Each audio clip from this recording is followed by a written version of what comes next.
covers Griffiths C&M section 2.4.1, the work to move a charge. Let's say you have some system of particles and you want to bring another charge in from some distance away, and you start at point A and you want to bring it to point B, right, through whatever path you want.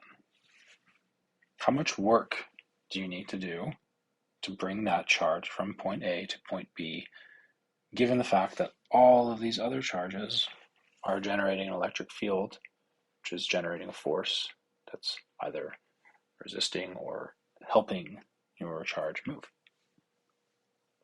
That's the question today. So we want to move a charge Q from A to B, and at every point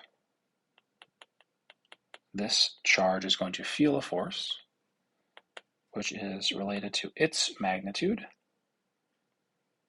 times the electric field at any point in space. Therefore, the force that you will need to exert to move that charge must at least be minus that force, minus Q times E. Right. So we're talking about the minimum work that's required to generate this assembly. Okay. So, what is the minimum force or energy you must do to move the charge Q from A to B? Well, we know how to calculate the work.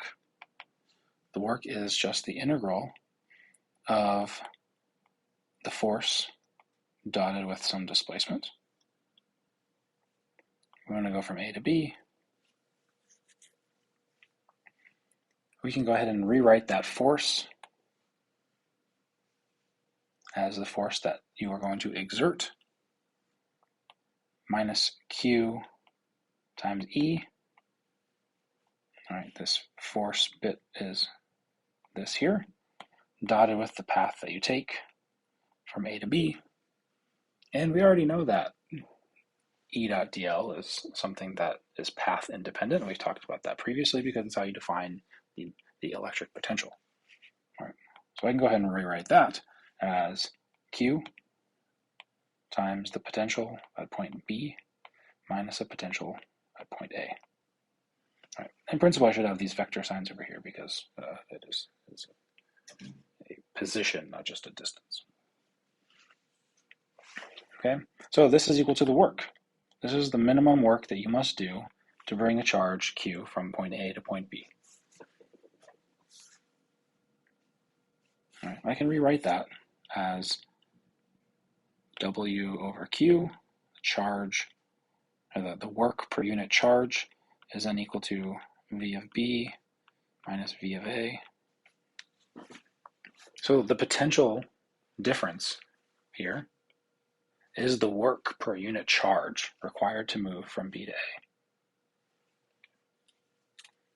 And you know, it's often common to say that we're going to start at infinity